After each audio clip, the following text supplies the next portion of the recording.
wrap them up into tactics that will help us achieve financial sustainability.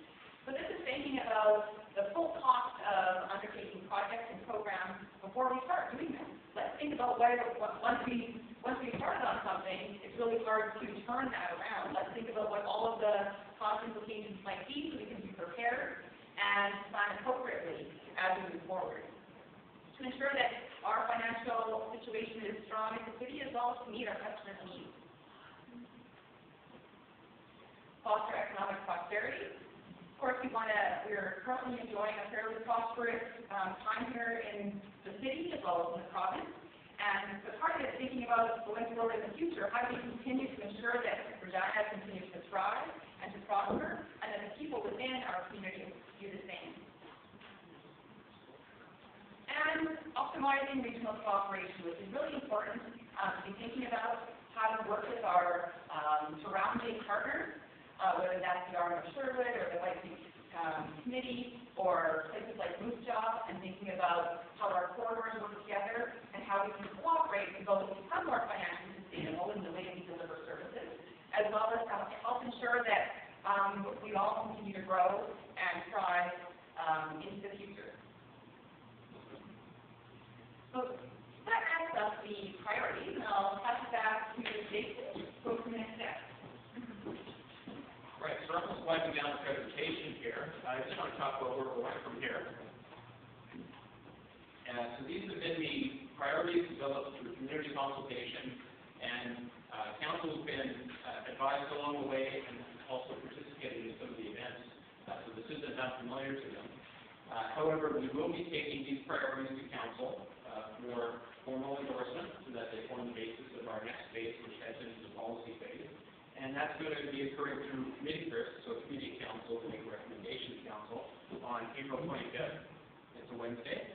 And then on Monday, April 30th, City Council will be reviewing these priorities to provide their final and official endorsement of them. And I'll speak at the very end about how you can have further input into this process. And once we go through council in May, we start the next phase, which is the policy development phase.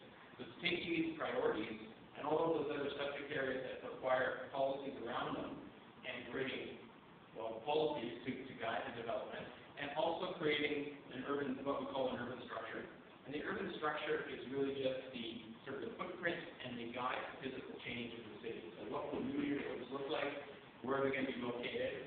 And in terms of existing neighborhoods over the next 25 years, what type of development do we want to see occur within these neighborhoods? So that's the urban structure, it's the physical form of our city.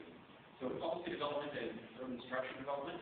And we're also launching our transportation master plan, which is tied in very nicely to the official community plan, because we can't consider land use without considering transportation, of course. And that will have a separate process in itself, so that the additional consultation related to the transportation master plan, looking more specifically, not so broad-based about all of the sort of elements of the city, but just specifically the transportation components, all different types, vehicular, rolling, some bicycles, rollerblading, pedestrian, all of those different elements, we're bringing them together. In fact, the city's never had a transportation master plan. We've usually looked at them very sort of independently. We've looked at having a pathways plan, we have a roadway plan, we have a transit plan, really bringing them all together because they do have mutual relationships. So that's also occurring today. We're really going to head right into questions here, but I want to just highlight the methods in which you can respond to these community priorities. So we did provide, when we came in, you probably picked up the priority sheet, but there's also a priority sheet input form. So there's a space there to provide some written comments on the priorities. So this could be provided to us after the session today. We can pick those up at the front right here. Or you can take this home and provide your comments and send them in by noon on April 3rd. Or you can find this form online at designregina.ca.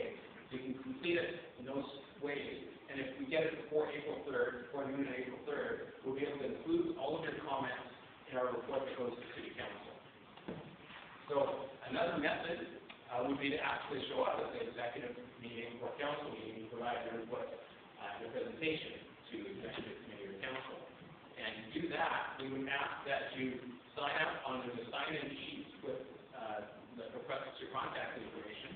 If you sign in there, our city clerk's department will send you the information on how to appear in front of these committees to present your thoughts or opinions on community priorities. So there's a number of different ways to provide additional input, but they will be going to council April 30th.